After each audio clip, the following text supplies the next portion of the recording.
اعوذ باللہ من الشیطان الرجیم بسم اللہ الرحمن الرحیم والسابقون الاولون من المہاجرین والانصار والذین اتبعوهم بإحسان رضی اللہ عنہم ورضوا عنہ وأعد لهم جنات تجری من تحتها الانہار خالدین فیہا ابدا ذلک الفوز العظیم وممن حولکم من الاعراب منافقون ومن اہل المدینۃ مردوا علی النفاق لا تعلمهم نحن نعلمهم سنعذبهم مرتين ثم يردون الى عذاب عظیم وآخرون اعترفوا بذنوبهم خلطوا عملا صالحا وآخر سیئا اسأل اللہ ان یتوب علیہم ان اللہ غفور رحیم خذ من اموالهم صدقة تطہرهم وتزکیہم بها وصل علیہم ان صلاتک سکن لهم واللہ سمیع علیم الم یعلموا ان اللہ یقبل التوبۃ عن عبادہ ویأخذ الصدقات وان اللہ هو التواب الرحیم وقل اعملوا فسيرى الله عملكم ورسوله والمؤمنون وستردون إلى عالم الغیب والشہادة فینبئکم بما کنتم تعملون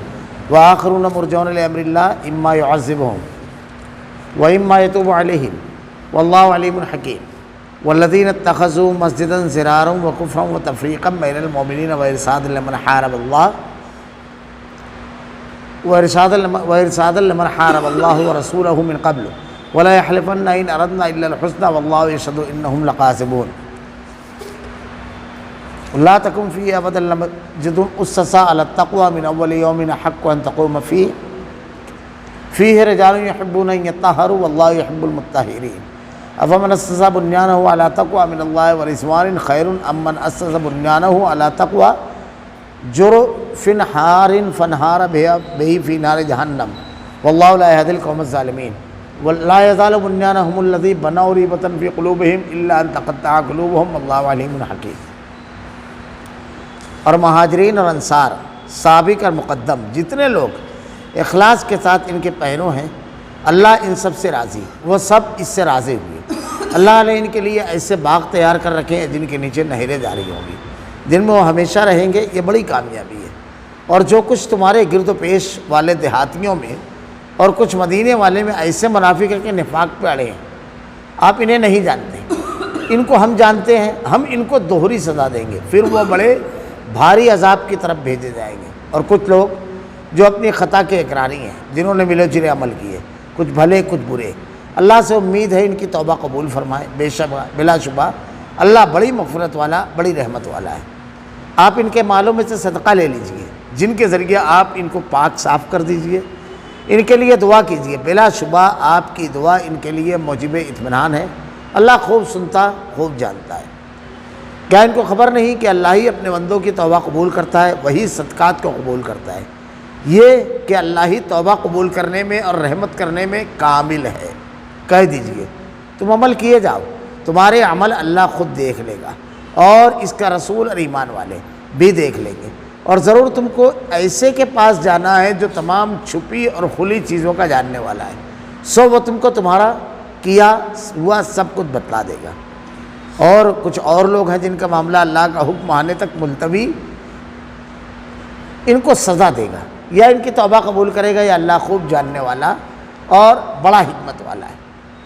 اور بعض ایسے ہیں جنہوں نے ان اغراض کے لیے مساجد بنائی کہ ضرر پہنچائیں اور کفر کی باتیں کریں، ایمانداروں میں تفریق ڈالیں، اور اس شخص کا قیام کا سامان کریں جو پہلے ہی سے اللہ اور اس کے رسول کا مخالف ہے،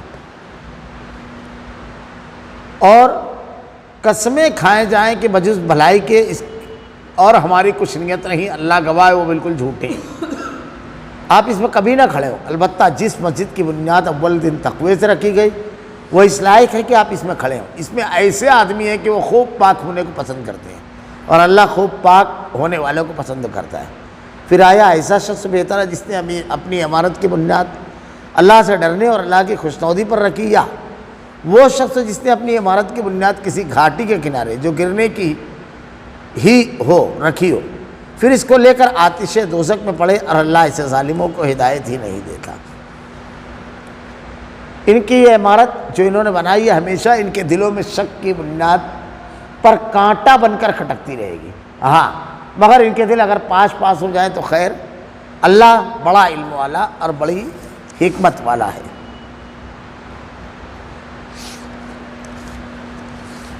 والسابقون الاولون من المہاجرین والانصار والذین اتبعوهم بإحسان، اور مہاجرین اور انصار اور سابق و مقدم جتنے لوگ اخلاص کے ساتھ ان کے پیروکار ہیں، اللہ ان سب سے رضی اللہ عنہم و رضوا عنہ، اللہ ان سب سے راضی اور وہ سب اللہ سے راضی۔ اللہ رب العالمین نے یہاں دو گروہوں کا پہلے تذکرہ کیا، ٹوٹل تو 3 گروہوں کا تذکرہ ہے، لیکن پہلے 2 گروہوں کا تذکرہ کیا اور ان کے انعام کا بھی تذکرہ کیا۔ والسابقون الاولون، جنہوں نے مہاجرین اور انصار جنہوں نے سبقت کی، اول جنہوں نے اسلام قبول کیا، وہ مہاجرین جو ہجرت کی اور انصار۔ مہاجرین وہ ہیں جنہوں نے اللہ کے رسول کے کہنے پر حکم پر کہ اللہ کی طرف سے یہ حکم آ گیا کہ آپ جب ایمان پر اسلام پر عمل کرنا آپ کے لیے دوبر ہو جائے اور آپ کے لیے جان و مال کی حفاظت اور ایک طرف ہے اسلام کی حفاظت، تو یا تو جان و مال قربان کیا جائے یا اسلام کو قربان کیا جائے، تو آپ ایسے وقت میں اسلام کو بچاؤ۔ صحابہ کرام نے ہجرت کی، اور اگر غور کیا جائے تو یہ اتنا بڑا عمل ہے، سب کچھ قربان کرنا، آدمی مال چھوڑ دیتا ہے، رشتے چھوڑ دینا ہے، وطن چھوڑ دینا ہے، بنا بنایا کاروبار چھوڑ دینا ہے، کچھ بھی نہیں رہے گا، سب چھوڑ کر کے بدن کے کپڑوں پر صحابہ کرام نے ہجرت کی اللہ کے دین کے لیے۔ سب سے پہلے ان لوگوں کا تذکرہ آیا ہے، وہ مہاجرین جنہوں نے اللہ کے دین کے لیے ہجرت کی۔ اب یہ جب ہجرت کر کے مدینہ پہنچے تو کچھ نہیں تھا، مدینہ کے رہنے والے جو انصار تھے، اللہ کے نبی صلی اللہ علیہ وسلم نے ان لوگوں کو بلایا اور ان لوگوں میں مواخات، بھائی چارہ کروا دیا، یعنی ایک انصاری کا بھائی ایک مہاجر ہے۔ جب یہ بھائی چارہ کروایا تو اس بھائی چارے کی ایسی مثال انصار نے دی کہ اللہ کے نبی صلی اللہ علیہ وسلم جب تشریف لائے تو ہر کوئی چاہتا تھا کہ ان کے گھر تشریف لے جائیں۔ صحابہ کرام کے سلسلے میں یہ کہ اپنا مال آدھا دیا، ہر چیز میں حصہ بانٹ دیا، یعنی سگے بھائی کے جو حقوق ہوتے ہیں اس سے بڑھ کر کے صرف ایمان کی بنیاد پر انصار نے ادا کی۔ روایتیں بڑی مشہور ہے اس سلسلے میں، انسانی تاریخ میں ایسی کوئی مثال نہیں ملتی ہے قربانی کی۔ عبد الرحمن بن عوف رضی اللہ تعالیٰ عنہ جو ہیں، ان کا ایک انصار کے ساتھ مواخات کیا گیا بھائی چارہ، انہوں نے اپنے گھر لے جا کر کے پورے مال کو سامنے رکھا اور کہا یہ آدھا تمہارا اور آدھا میرا۔ حضرت عبد الرحمن بن عوف رضی اللہ تعالیٰ عنہ نے ارشاد فرمایا اللہ تعالیٰ تمہارے مال اور عمروں میں برکت دے گے، مجھ کے بازار کا راستہ بتا دو۔ انتہائی ذہین تاجر تھے آپ، اور بعد میں بے شمار مال اللہ تعالیٰ نے آپ کو دیا، کہ غزوہ تبوک کے موقع پر جس کا تذکرہ بھی چل رہا ہے، 6.25 کلو سونا آپ نے اللہ کے راستے میں دیا، اتنا مال تھا آپ کے پاس۔ تو یہ جو اسلام کے لیے قربانی دے کر کے اپنے گھروں کو قربان کر کے آئے، ایسی ہی قربانی ان کے لیے انصار نے دی۔ اور جو لوگ اور جتنے لوگ اخلاص کے ساتھ والذین اتبعوہم بإحسان ان کے پیروکار ہیں، اس سے مراد الگ الگ لیا ہے لوگوں نے، ایک تو یہ کہ اس کے بعد ایمان لانے والے اس سے مراد ہیں، اور ایک تو یہ کہ تابعین مراد ہے جنہوں نے اللہ کے نبی کو نہیں دیکھا لیکن صحابہ کرام کو حالت ایمان میں دیکھا، وہ مراد ہے۔ اور یہ بھی ہے کہ اس کے بعد قیامت تک کے جو لوگ ہیں وہ سب مراد ہے۔ احسان کے ساتھ ان لوگوں کی پیروی کی، یعنی جیسے یہ لوگ اللہ کے اور رسول کی تعلیمات پر سب کچھ قربان کر دینے والے، ان کو من وعن فوراً مان لینے والے، سمعنا واطعنا کہنے والے، مخالفت نہیں کرنے والے، کسی بھی چیز کے خلاف نہیں جانے والے، ایسے سمطاعت والے ہی اگر یہ رہے تو اللہ تعالیٰ نے کہا کہ رضی اللہ عنہم ورضوا عنہ، اللہ ان سے راضی وہ اللہ سے راضی۔ یہ کتنا بڑا انعام ہے۔ اللہ تعالیٰ نے کہا اللہ ان سب سے راضی اور وہ سب اس سے راضی۔ بندہ یہ کہے کہ میں اللہ سے راضی ہوں تو دل کا حال اللہ بہتر جانتا ہے کہ وہ راضی ہے یا نہیں ہے، لیکن زبانی دعویٰ کر سکتا ہے۔ لیکن رب کس کے بارے میں کہہ دے کہ میں اس سے راضی ہوں، یہ بندگی کی معراج ہے۔ بس اس سے بڑا کوئی سرٹیفکیٹ نہیں ہو سکتا کہ اللہ کہہ دے میں ان سے راضی ہوں۔ اب یہیں پر انصار، مہاجرین اور صحابہ کرام کی فضیلت سمجھ میں آتی ہے کہ اللہ رب العالمین نے صرف رضا کا اعلان نہیں کیا بلکہ آگے انعام کا بھی اعلان کیا۔ وَرَضُوَا وَأَعَدَّ لَهُمْ جَنَّاتٍ تَجْرِي تَحْتَهَا الْأَنْهَارُ خَالِدِينَ فِيهَا أَبَدًا ذَلِكَ الْفَوْزُ الْعَظِيمُ۔ اللہ نے ان کے لیے ایسے باغ تیار کر رکھے ہیں جن کے نیچے نہری جاری ہوں گی اور جن میں ہمیشہ رہیں گے۔ ذَلِكَ الْفَوْزُ الْعَظِيمُ، یہ بڑی کامیابی، اللہ تعالیٰ نے انعام کا اعلان کرنے کے بعد کہا بہت بڑی کامیابی ہے جس کا انعام میں دے رہا ہوں، میری رضا ہے، اور رضا کی بنیاد پر اللہ تعالیٰ نے جنت کا بھی اعلان کیا۔ اس سے صحابہ کرام کا، انصار اور مہاجرین کا مقام سمجھ میں آتا ہے۔ جو لوگ صحابہ کرام کی ذات پر کیچڑ اچھالتے ہیں، ایک طبقہ تو ایسا ہے کہ اس معاملے میں اسلام سے نکل چکا ہے، یعنی تمام صحابہ کرام نعوذ باللہ مستغفر اللہ 4 یا 5 کو چھوڑ کر سب کو مرتد اور کافر کہتے ہیں، یہ ہے روافض۔ لیکن روافض سے متاثر طبقات بھی ہیں بہت سارے، اور کچھ ایسے بھی لوگ ہیں جو تحقیق کے نام پر، علم کے نام پر، اصول اور ضابطے کے نام پر صحابہ کرام پر تنقید کرتے ہیں۔ جیسے بات کے ادوار میں بہت سارے لوگوں نے کہا اس سے وہ مراد ہیں صرف جو بالکل آغاز کے تھے، بعض نے کہا اس سے یہ مراد ہے، بعض نے یہ مراد ہے، اور اس کے بعد کے صحابہ کرام نے حدیبیہ تک تو تھے بس، اس کے بعد نہیں، یہ نہیں۔ اللہ تعالیٰ نے مہاجر اور انصار سب کہا ہے، سب اللہ تعالیٰ نے کہا ہے۔ بدروں کے شرکا اللہ کے نبی صلی اللہ علیہ وسلم کی فضیلت ہے۔ اچھا، اللہ رب العالمین نے جب ان کے بارے میں ارشاد فرمایا کہ وہ اللہ سے راضی اور اللہ ان سے راضی، تو اللہ علیم و خبیر ہے، وہ یہ جانتا ہے۔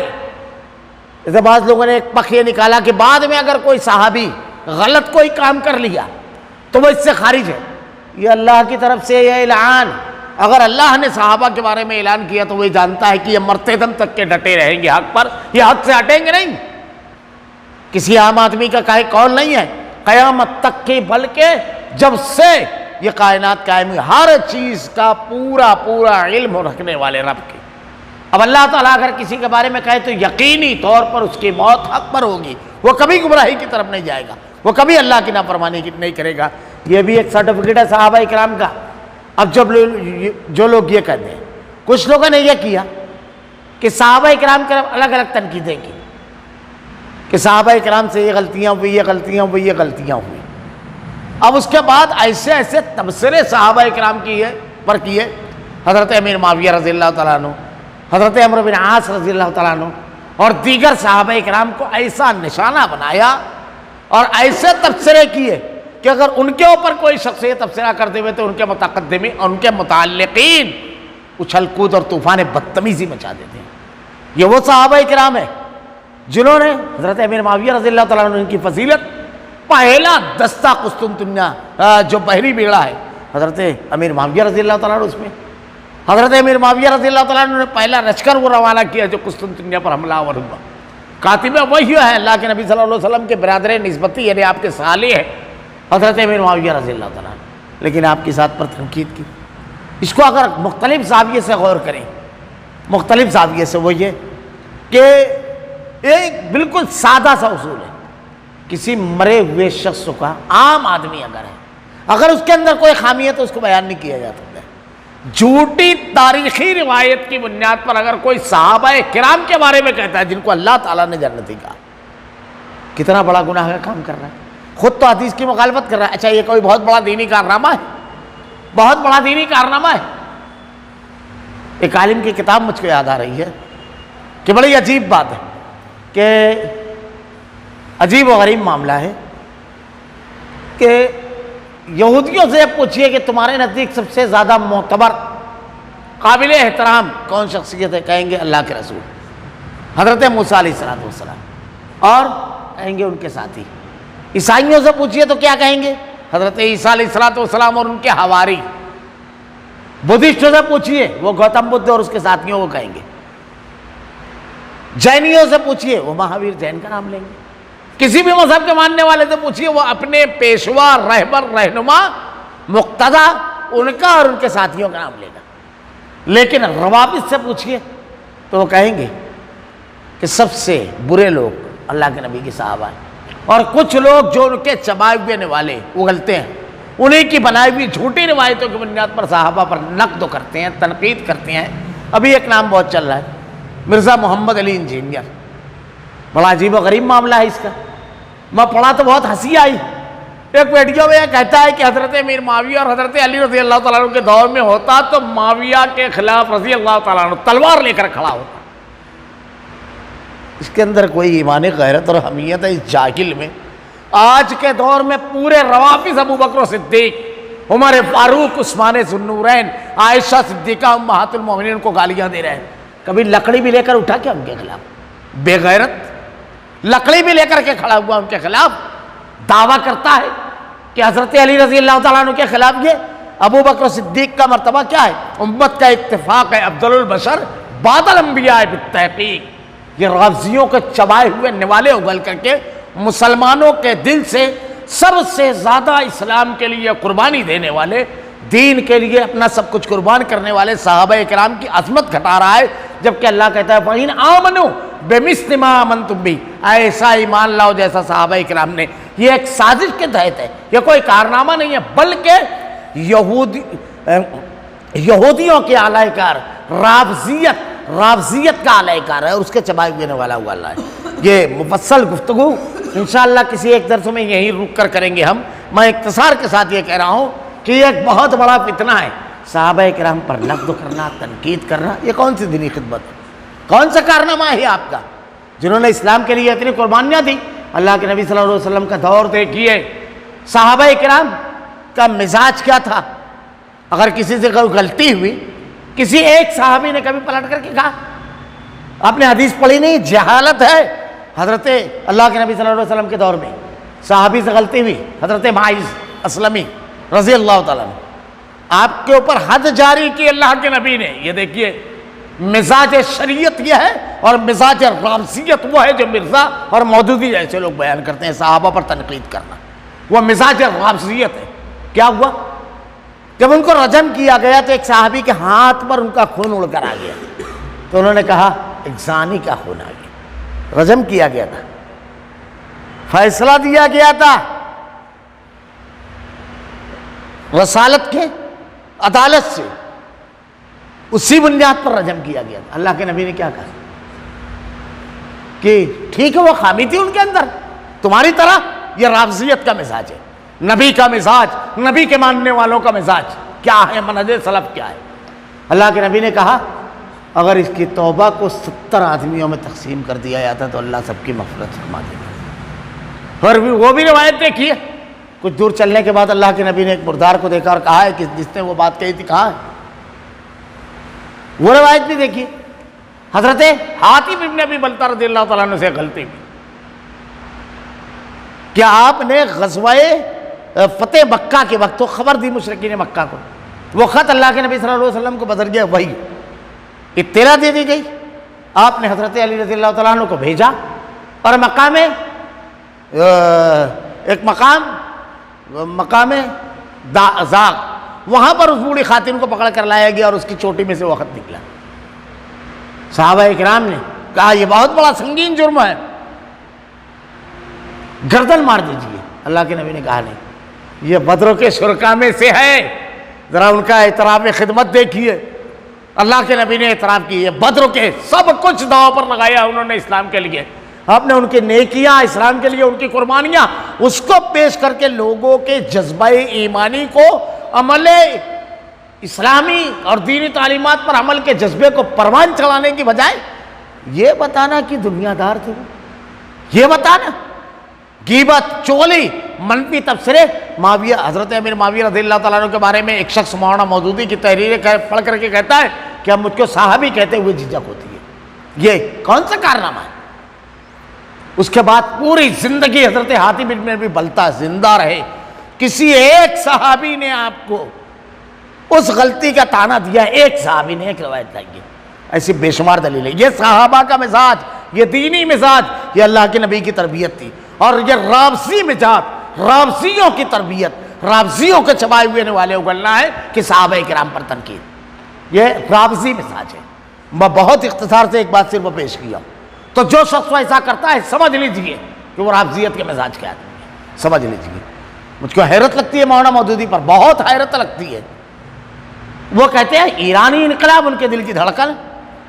وہ خمینی کی تعریف کرتے ہیں، وہ جو کہتا ہے کہ انبیاء سے افضل ہیں ائمہ، وہ جو صحابہ اکرام کو مرتد اور کافر کہتا ہے، وہ جو گالیاں بکتے ہیں، وہ تمہارے نزدیک صحابہ اکرام کو برا کہنے میں، تمہارے برا بھلا کہنے میں تمہاری زبان نہیں رکتی. لیکن ان لوگوں کی تعریف کے ڈونگرے ایک تنقید کوئی بتائے، ایک تنقید کیا ہے یہ؟ آپ اپنے مزاج کی خیر لیجئے کہ آپ کہاں کھڑے ہیں. آپ صحابی کو بول رہے ہیں لیکن اللہ تعالیٰ نے آپ کو مجرمین کی عدالت میں کھڑا کر دیا. مجرم ہوا اور آپ کا مزاج نبوت کا تربیت یافتہ مزاج نہیں، رافضیت کا مزاج ہے. یہ فیصلہ تاریخ نے کر دیا آپ کے بارے میں. اگر توبہ نہیں کرتے تو کچھ تو چلے گئے اس دنیا سے. مولانا مودودی نے یہ جو دروازہ کھولا تھا اس کی بنیاد پر آپ دیکھیے جماعت اسلامی کے لوگ، ان کے ماننے والے معتقدین گفتگو اور بحث تو کرتے ہیں لیکن کبھی مودودی پر تنقید. کیا سیاسی وجہ تھی کہ فاطمہ جناح کی حمایت کی پاکستان میں الیکشن کے ٹائم؟ کیا تھا؟ خمینی کی حمایت کی؟ بدعقیدہ لوگوں کی حمایت؟ کون سی ایسی مجبوری تھی؟ حضرت امیر معاویہ رضی اللہ تعالیٰ عنہ پر تنقید کرنے والے کبھی ان کی اس پر نہیں. اور ایک جملہ کہوں گا، اس کی دلیلیں دی ہے، باقاعدہ لوگوں نے مقالات لکھے ہیں. مولانا مودودی بیچارے معذور تھے، ایک انتہائی زبردست سنجیدہ اور متین شخصیت کے حامل، انتہائی گہرا علم اور تدبر. مولانا اسماعیل گوجران والا رحمہ اللہ ارشاد فرماتے ہیں علم کی جس معروف شاہراہ سے گزرے بھٹک گئے. تفسیر دیکھیے، حدیث دیکھیے، حدیثوں کا انکار کر گیا. بخاری کی 3 جھوٹ والی حدیث کا انکار کر گیا. تفسیر میں تو بے شمار ٹھوکریں، بلکہ تعبیر کی غلطی اٹھا کر کتاب دیکھیے مولانا وحید الدین خان کی، پوری ان کی جو تفسیر کا رخ ہے وہ کہتے ہیں بالکل نگیٹو رخ ہے. یعنی وہ کہتے ہیں کہ اللہ کی زمین پر اللہ کی حکومت قائم ہو، اس کا قانون نافذ ہو، اسی کے لیے انبیاء مبعوث کیے گئے. مقصد یہی ہے، مقصد تخلیق، جبکہ یہی نہیں. مقصد تخلیق توحید پر تمام لوگوں کو لانا، اللہ کے بندوں کو بندگی میں دینا، اور یہ اللہ کے بندوں پر حکومت کی بات کرتے ہیں. اسی لیے ان کے یہاں عقیدے، منہج، یہ تمام چیزوں پر کوئی چیز مضبوط نہیں ملے گی. ہر قدم پر ان کی فکری گمراہیاں جو ہے اس کا تعاقب کیا، لوگوں نے اس کا جواب دیا ہے. خیر، وَمِمَّنْ حَوْلَكُم مِّنَ الْأَعْرَابِ مُنَافِقُونَ وَمِنْ أَهْلِ الْمَدِينَةِ مَرَدُوا عَلَى النِّفَاقِ لَا تَعْلَمُهُمْ نَحْنُ نَعْلَمُهُمْ سَنُعَذِّبُهُمْ مَرَّتَيْنِ ثُمَّ يَرُدُّونَ إِلَىٰ عَذَابٍ عَظِيمٍ. جو کچھ تمہارے گرد و پیش والے دیہاتیوں میں اور کچھ تمہارے گرد و پیش والے دیہاتیوں میں اور کچھ مدینے والوں میں ایسے منافق ہیں کہ نفاق میں اڑے ہیں. یعنی نفاق تو ہے، اب نفاق کیا؟ دکھاوے کا اسلام اندر سے کفر.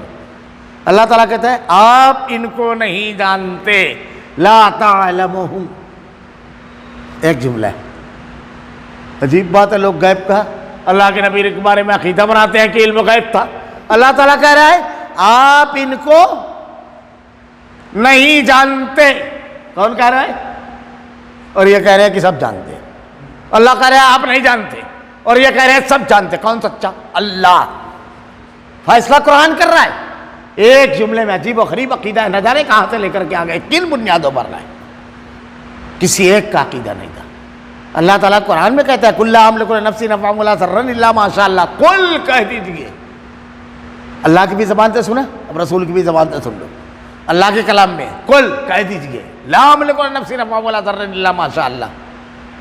میں اپنی ذات کے لیے بھی کسی نفع اور نقصان کا مالک نہیں. اب ہمارے یہاں تقریر کرنے بیٹھتے ہیں تو وہ تو عطا کرتے ہیں، ساری دنیا کو عطا کرتے ہیں، وہ دلیلیں لاتے ہیں. یہ اللہ کے نبی کی زبان سے اللہ کہہ رہا ہے اپنی ذات کے لیے بھی کسی نفع اور نقصان کا مالک. کُلْ لَا أَمْلِكُ لِنَفْسِي نَفْعًا وَلَا ضَرًّا. نفع اور نقصان کے اگر مالک رہتے تو کیا کرتے؟ إِلَّا مَا شَاءَ اللَّهُ، مگر وہ بھی جو اللہ چاہے. وَلَوْ كُنْتَ عَالِمُ الْغَيْبِ لَاسْتَكْثَرْتُ مِنَ الْخَيْرِ. اور نہ میں غیب جانتا ہوں. اپنی ذات کے لیے نفع اور نقصان کا بھی مالک نہیں. اللہ کے ہاتھ میں نفع دینا اور نقصان سب اللہ کے ہاتھ میں. اور نہ میں غیب جانتا ہوں، غیب بھی صرف اللہ جانتا ہے.